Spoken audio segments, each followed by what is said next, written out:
data points stored in A. You can see from our frequency table for classes, we have to make the classes, right? So go back to this here. We need the information for the classes, how we want to make the classes. So what Excel does is you give the upper limits of the bins in your table. So you have to type in these numbers and make it into a column. So type in 30, 60, 90, 120, 150, all the way to 330 into a column. So let's do that.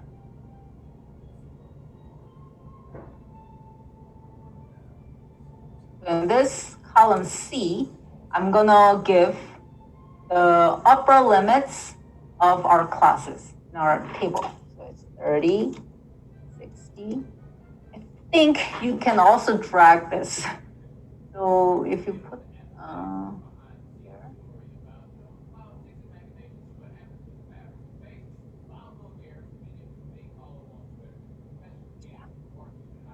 I think I'm gonna drag it all the way.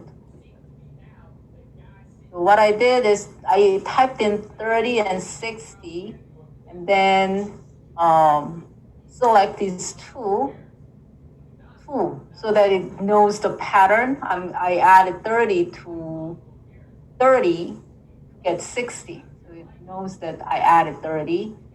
Then after selecting that, you put your cursor on the bottom corner of 60, then you drag it and with left, and it just fills up by itself. Otherwise, you can just type it 30 all the way to 330, which is our last bin. That's the bin. And in Excel, it calls bin, the upper limits of the bin. So now, I'm going to use something else. So here, in Data tab on top menu bar, you see Data. And for me, I have this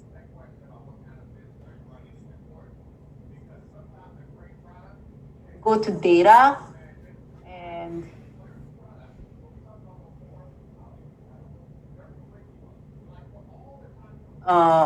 I installed an add-in on here, data analysis. But I think a lot of you don't have this tab on the data tab. You don't see this option there. Then what you can do is go to files. Go to options. Files, you will see this green tab on the left, and at the bottom there's options. You go to options, and there you see add-ins. Second to the bottom here is add-ins. And there you can see this analysis tool pack.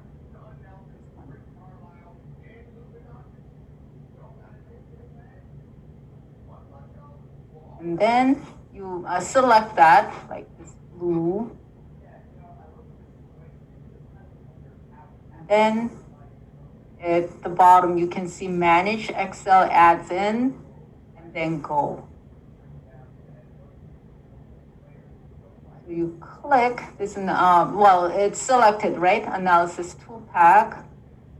I think I just need that one. Okay. Then I think you'll see this under Data tab. Questions?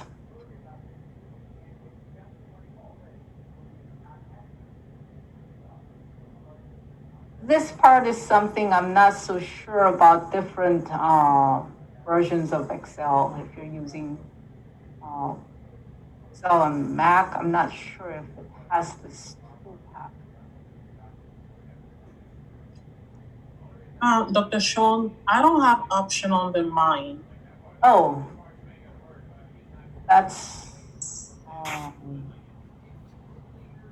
and it's a little bit hard to count.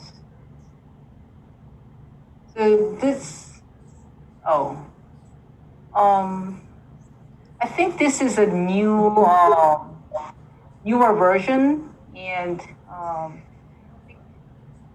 I had this problem with other classes that Mac doesn't, the version on Mac doesn't have this data analysis.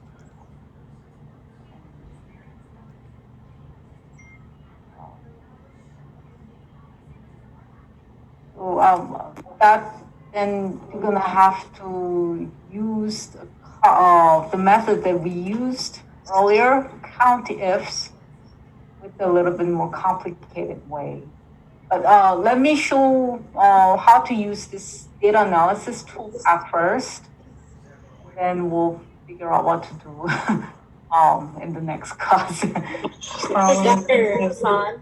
Yes. So on the Mac, I think if you click on the data tab and then you click analysis tools in the top right-hand corner where your data analysis is. So it'll say analysis tools, and then you can click on the analysis tool pack and then just click OK. And that'll add it in for you if you're using Mac. Okay, thank you. Yeah. Thank you. I got it. Thank you. It took me a minute. Sorry.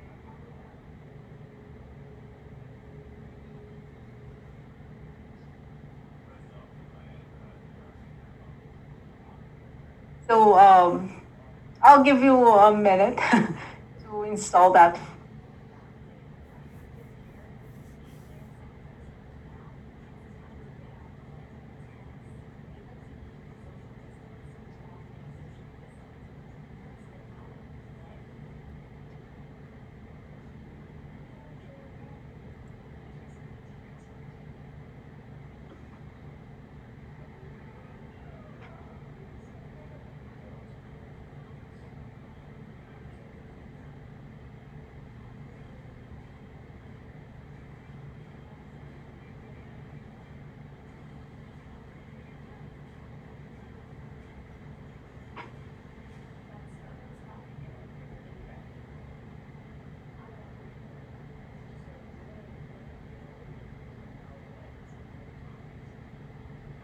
So already we have data on column A and upper limits of bins on column C.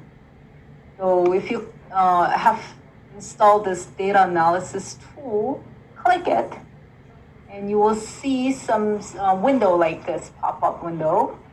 And what we want to do, so Excel has some statistical analysis tools in this data analysis toolpath. So in this case, we want to go to histogram. So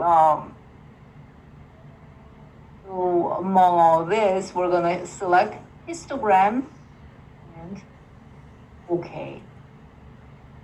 So you can see input, and there are two inputs, one for data and input range, and bin range in the second. So input range, we know that our data is stored on column A, cell A1 to cell A78, right?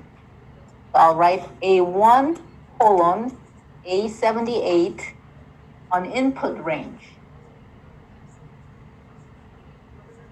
And in the bin range, we give the upper limits for the bins, which is stored in C1 to C11.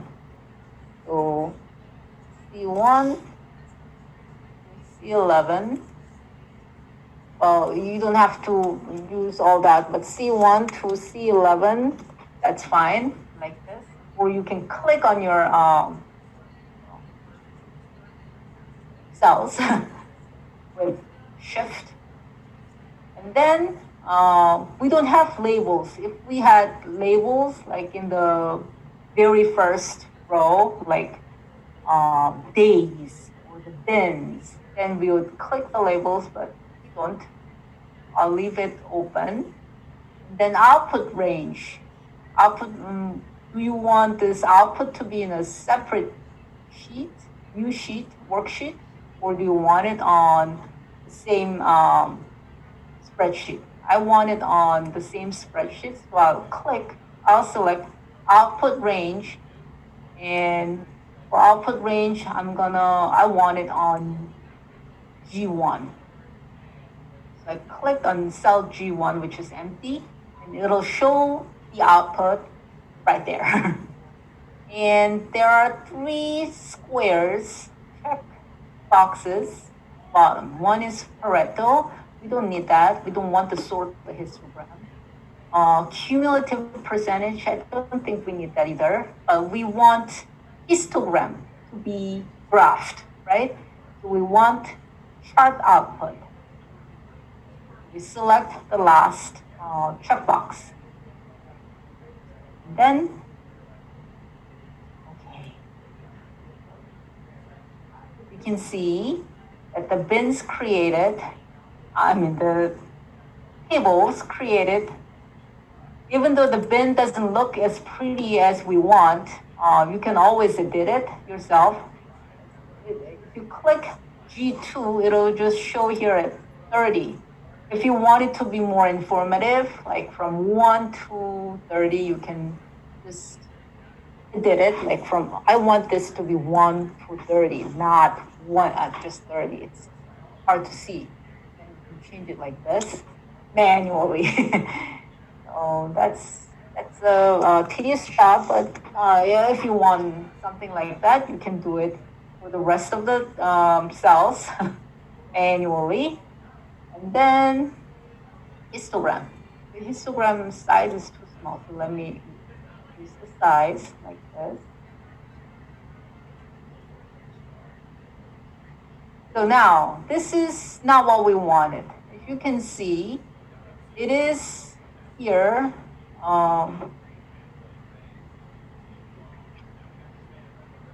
These are classes, right? But you see this? There's a gap. We don't want any gaps there. It has to fill up, right? So that we're gonna do it manually. What we can do is you click one of these bars, and you can see that the bars are activated by, you can see those little circles, and it's activated. And then you right click this, and you can see the menu. And you go to Format Data Set Series. Or you can do it on the other thing, but you can right click it. And there are 3 options, series options. There are 3. You go to this one with the bars, and then you can see overlaps and gap width.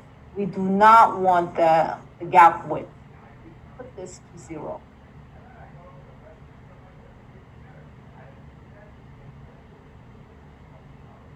This is just bar graph for now if you have gaps, but the histogram shouldn't have gaps between the bars. So make the gap width 0. Dr. Sun, may I ask a question? Whenever I try to put in a histogram, it created a whole new sheet. Oh.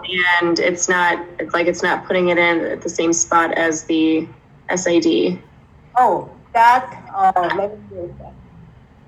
It's from this.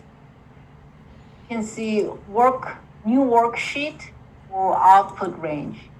You want it on the output range, and click one of the cells that you want the output to come out. Great, thank you. I missed that part. It's good now. So that we can change, and then you can see this is what we wanted, right? And you can always edit the names of the horizontal axis or the vertical axis or the name of the chart by just clicking them.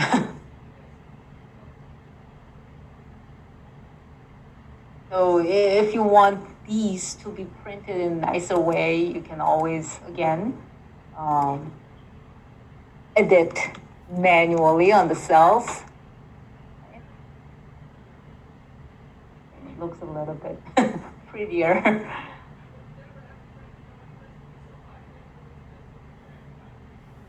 You have any questions? I have a question. So every time I try to do the one, I think that's -30, it actually gives me a date. I don't know if I'm date. Yeah, it's doing the same for me.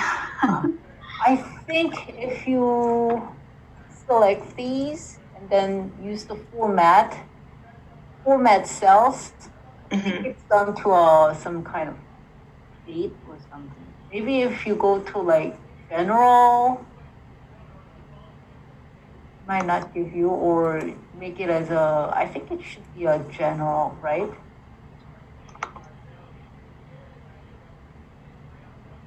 Did it work? I think it's the type of the cell. Sometimes it recognizes as a date or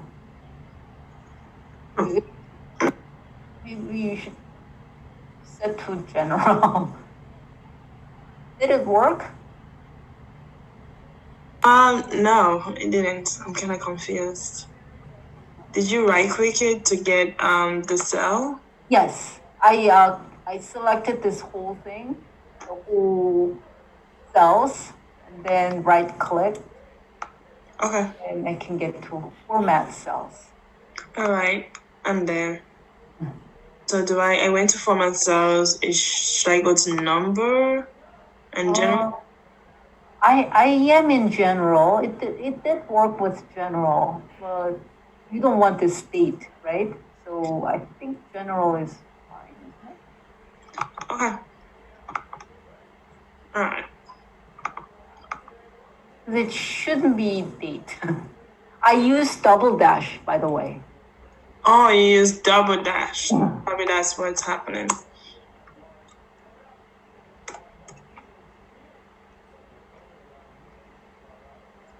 Okay, thank you.